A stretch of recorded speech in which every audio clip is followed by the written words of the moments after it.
Hello and welcome back to the channel. So today we're going to try out what's in these boxes, and I'm going to tell you why I chose this and my first impressions, and also how I got this. So let's come along for the ride and see where it takes us.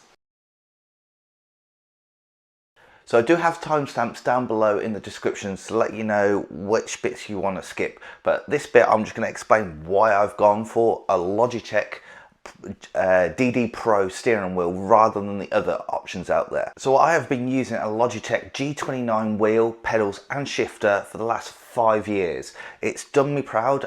We fitted it into a GT Omega cockpit with a custom seat, and that was 5 years ago, and when we only had 400 subscribers. So now we're a bit further on. I wanted to upgrade my sim racing experience and go to direct drive. But the reason why we chose Logitech is for a few points. So if we look at the other ones that we could have chose, so we could have gone with something like a Fanatec system, which have great reviews, great build quality, have tried it before. The things that drew me back from the Fanatec was the current issues going along with the Corsair purchasing, with some of the issues with getting hold of it. I tried to look at during Black Friday to see if I could get a hold of Fanatec set, but the deals didn't quite line up. You kind of have to pick and choose. There isn't a PlayStation and PC bundle. Now that is a big factor for me. I need to be able to play this on my PlayStation 5 because I love Gran Turismo and some of the other games that are on PlayStation, but I also need to be able to play it on PC. So I couldn't go for a PC only solution. So Fanatec, unfortunately, because of the controversy, I couldn't commit to that ecosystem. Although it may be better in the future, who knows. The other option is Moser, and they are kind of taken over from Fanatec. They've come up and they've got a great following there. But the only problem is I couldn't find a bundle that would fit my PlayStation and my PC needs. It was very much I would have to buy a PC Moser system and then use a third-party plugin to integrate into PlayStation. And my worry was there's going to be issues there. Another criteria for me is I want it to be simple. I want it to be almost plug and play. I'm time poor. I don't have a lot of time to plug in a system and then sit there tweaking little bits on menus and sliders to try and get the perfect setup. I'd prefer to be able to just jump in and enjoy the driving experience. Personally, I feel like the games integration to a lot of these steering wheel ecosystems should already be done for us. We shouldn't be doing all the tweaking. That turns me off away from Moser, unfortunately. Other options we've got is Thrustmaster. So Thrustmaster recently had a new wheel with a new direct drive sensor in there. I did look at going Thrustmaster routes, but unfortunately couldn't get a hold of them, completely sold out. And I also had an issue with this, but yeah, it was sold out. I couldn't really see any concrete kind of reviews about saying how good it was. There were some good reviews from the Logitech side, although it was a year or two old. The other side is I have got a Logitech wheel already and it's lasted me 5 years. 5 years of hard use, enduro races, all sorts. I did have a warranty issue and they sorted it out for me, and that was great. That was an issue with pedals, and they actually sent me a whole new wheel and pedals. So I actually have 2 sets of wheels and pedals, but that's by the by. Now we know why we've gone for Logitech, because it's simple, it's easy, plug and play, hopefully. It's also had good build quality on my previous ones, and it meets my PC and PlayStation needs. So let's dive into it and see what we've actually got. So we've got a few things here, and I'll explain the jacket in a moment. So first of all, we have the new Logitech shifter slash handbrake. Now at the moment there isn't a H pattern shifter, unfortunately, but hopefully in the future there will be. Then up here we have the pedals. These should be a load cell pedals. And then down here we have the steering wheel and base for the PlayStation and PC. This is 11 Newton meter steering wheel and base. And then down here we have a brand new Lachlan Scott jacket, as you've seen in the intro, in a size large. It's in there somewhere, but yeah. So all this cost me a fair bit. So when I tried to purchase this, the steering wheel and base was unfortunately out of stock on the Logitech website, and out of stock everywhere. I had lined up to try and purchase from CEX, but they were out of stock. But I managed to find a seller on eBay that was selling the new, unopened, I've opened it just to double check, steering wheel and base for PC and PlayStation, and it came with a free coat. So that's how we got a free coat. I don't know why. There may be still more for sale from that seller. I'll put the link down in the description. Maybe not. But yeah, got a free coat. She was worth it. Then the pedals and the shifter I bought at the same time. Shifter arrived almost straight away. Pedals arrived a couple of months later, and I used a code from Geek Street, which I found on TikTok, to get a little bit of discount off these two. So I got this for a good price. I got these with discount. So overall, I was really happy with the price. So let's dive into it and see what's in the box. We'll start small, big, small, medium and large. So this is the RS shifter, as you can see here, and handbrake, so it can convert between the two. So unfortunately there isn't a H pattern shifter at this point, but hopefully there will be in the future horizons. So this will be able to switch between a sequential and a handbrake. It's a nice bit of packaging there. Up here explains the switching, clamping method, and you can also stack these. So there is a converter that you can use to still use the H pattern shifter with the Logitech Pro range. So maybe that will work. We'll find out, maybe another time. But let's see what we've got here. So first of all, we have the shift knob. Wow, it's got some weight to it. It's got a nice covering on here. Wow, okay. Initially, very impressed. It can look almost plasticky, but it is metal and it's got some weight to it. That's, if you hit somebody with that, that would do some impact damage. Nice little blue trimming on there. I like that, that's nice. Just got a bit of T's and C's. This is the mount. Again, wow, that's plastic, but that's metal. So plastic here, metal around here, and it's got, again, some heft. The screw is plastic though. Hopefully we won't need to use this, but you can see how you can mount it on the top. So you can mount it to, say, a desk and have your shifter up here, but you can also mount it here and then have your shifter up here. Very nicely packaged.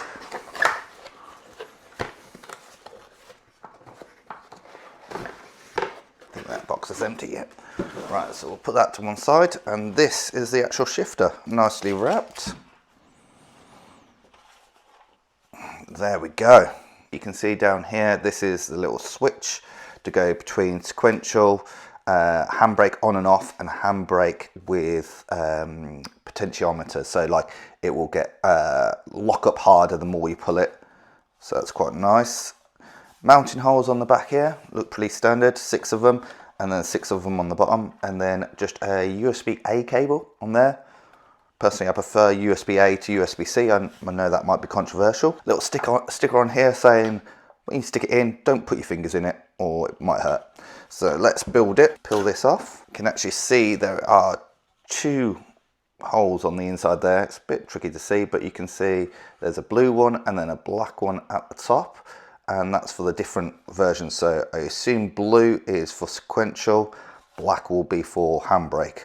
As you can see on the switch here, both the handbrake modes are in black and the sequential mode is in blue. So let's try it. This should just screw in here.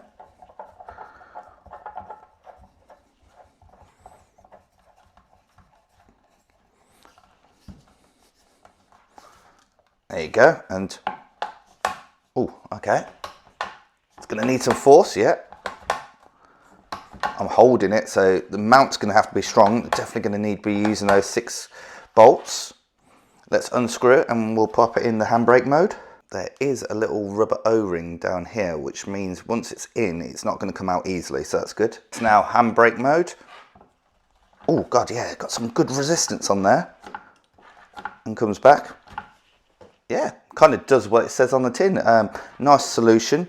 I think that will work well if we mount it where our shifter is at the moment. Altogether, there is some heft to it, there is some weight to it, so it's definitely going to need a strong mounting solution on there. Unsure whether it will fit with our GT Omega at the moment. We may need to build up a custom solution, but we'll figure that out. Next up, as we get bigger, we've got the pedals. So let's try and unbox this one.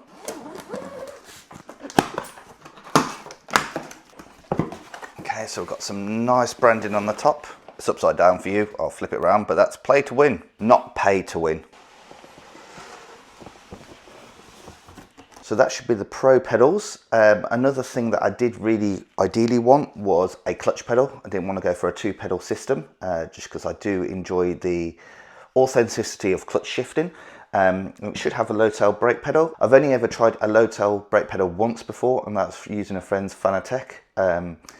And it took some getting used to because it was very stiff. I think they had it set up almost like a Formula 1 car. So let's unbox this and see what we got. Oh.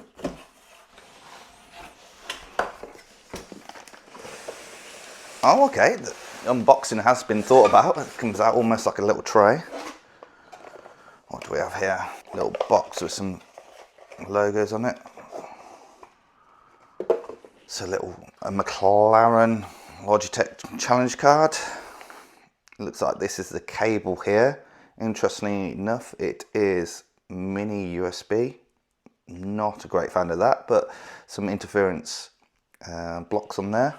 And we've got the safety instructions and also setup instructions. So hopefully we'll be able to hard mount this into our GT Omega system. Shows you can move the pedals up, down, left, right, which is going to be handy. Wow. And then how the force works on the brake pedal. So different rubbers give different newton meters of force.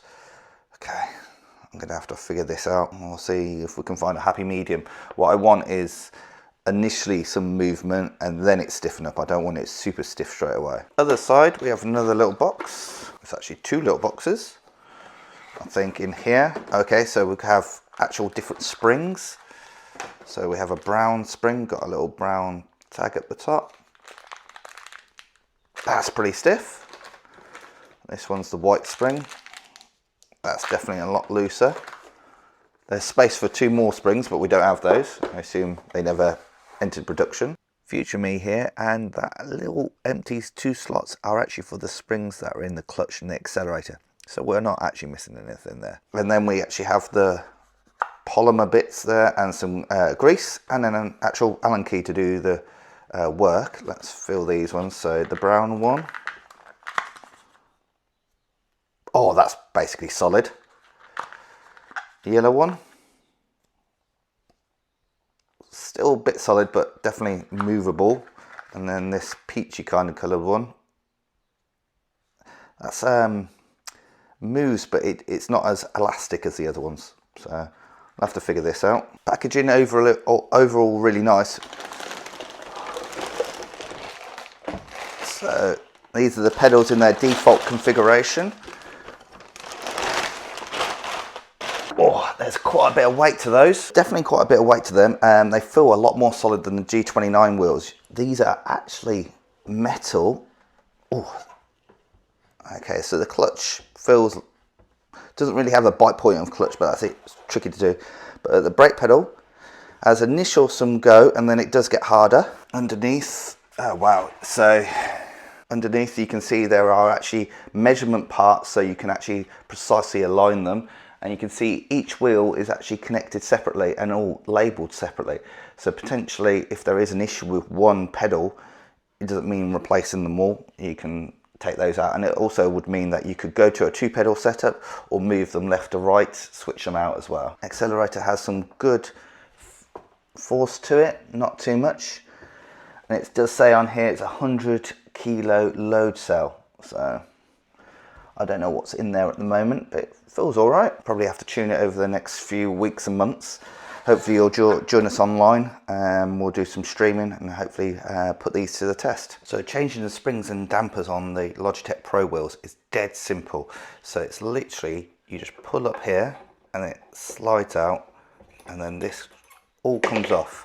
Now you can see we've got the extra spring there. This is a red spring which has a different weight, and that makes sense why there's 2 missing slots in the little spring bucket.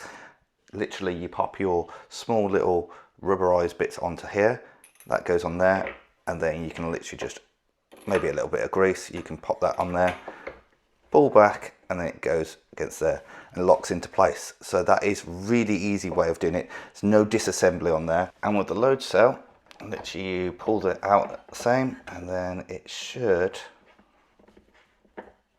unscrew.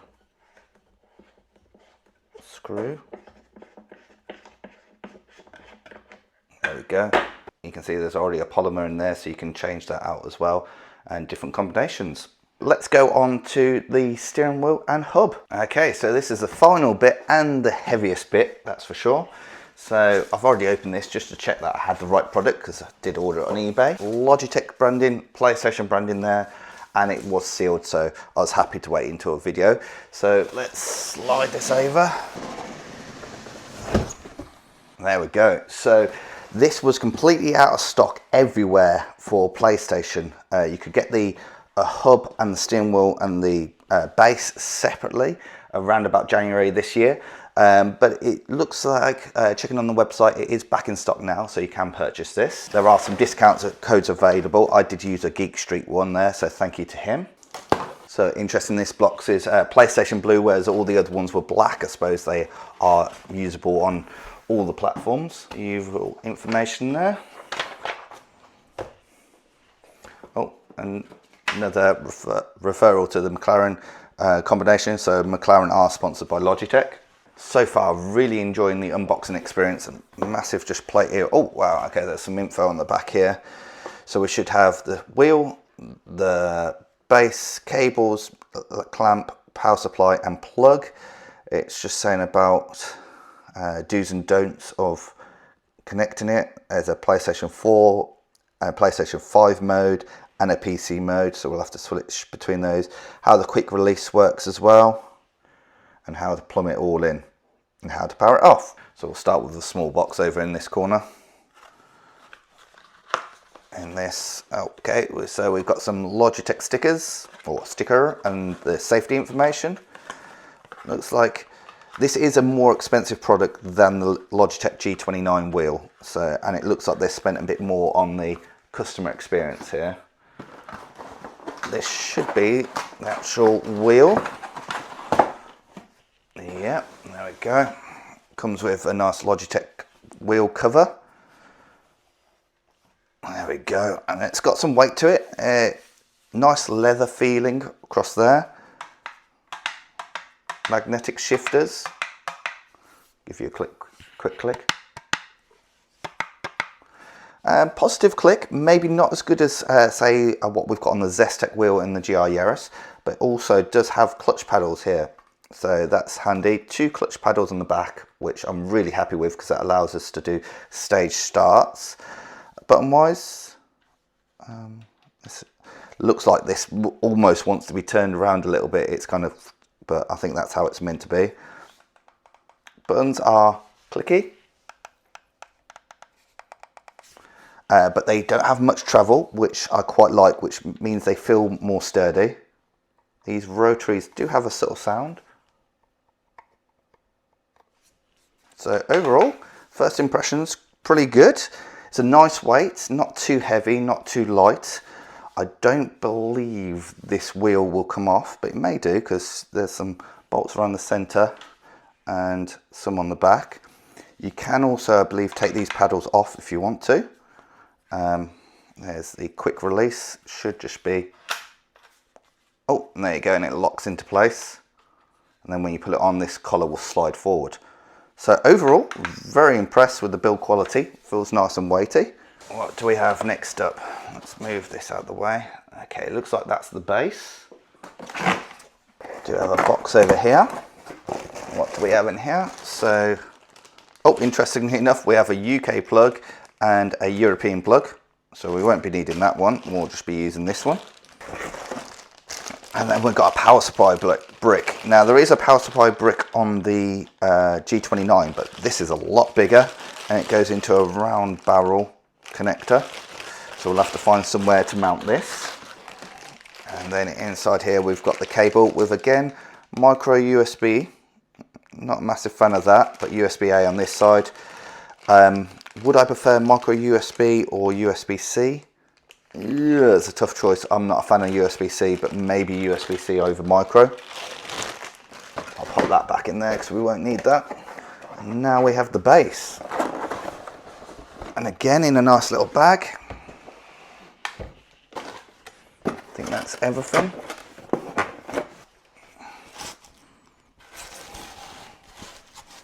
Oh, there's some weight to this. There we go. So, got the hub here, and of course, spin direct drive. We should be able to spin this all the way around. Oh no, it does stop. Okay. Okay, so there are stops on the motor.